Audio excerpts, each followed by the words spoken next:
Now,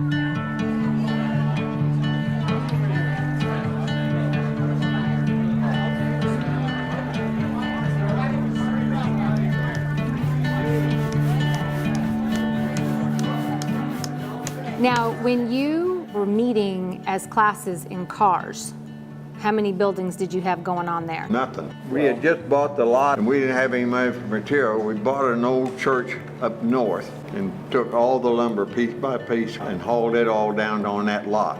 Then there was the church that had burned. So we went over there and cleaned up beams and we cooked all the lumber and brick from that and put it on the lot. Them beams were so old, they used hatchets to, No. and you could see it, if you went to the basement, you could still see the hatchet marks in the beam.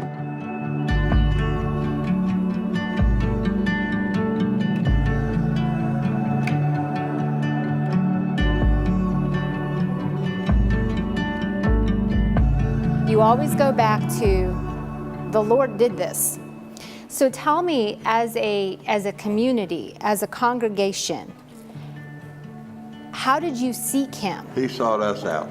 I think that individuals like Bill, myself, and different ones, the Lord just laid on our heart, you know, we need to get this, and you just felt like that's what you need to do, and you did it. How old were you when you started? Oh, about 14. All we had was a bunch of young people. We had very few adults, and so I started teaching when I was 16.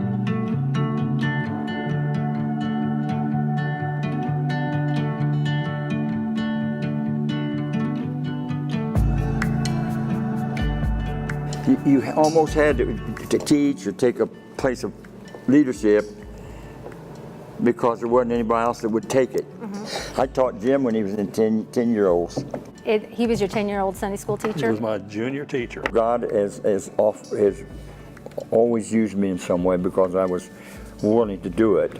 I would not have grown in a lot of different areas because indirectly forced into leadership. And I learned almost all that, or it came about by accepting positions and working in the church.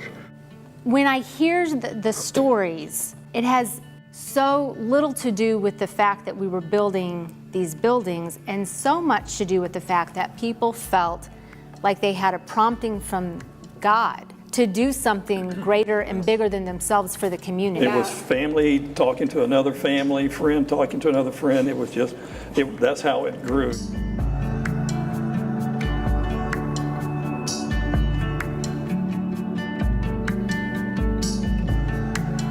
Younger people, like myself at that time, observing older adults, it is seeing them committed to what they're doing, seeing them enjoying what they're doing, seeing them faithful in what they're doing, and staying with it.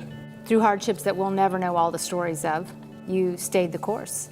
You know, there's the old adage that, you know, we're all just standing on the shoulders of giants.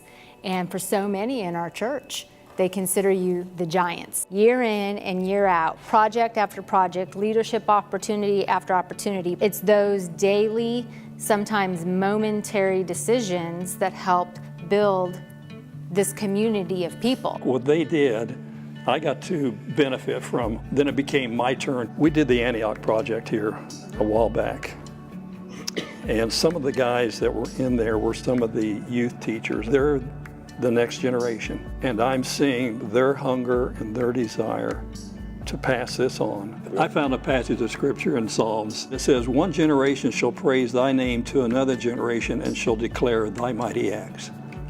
And I think that's what's happened. That is what made Pleasant Valley what it is today. It's people passing on from one family to another, from one household to another, from one friend to another, what God is at work doing in each of our lives. And that, I think, is what's making the whole difference.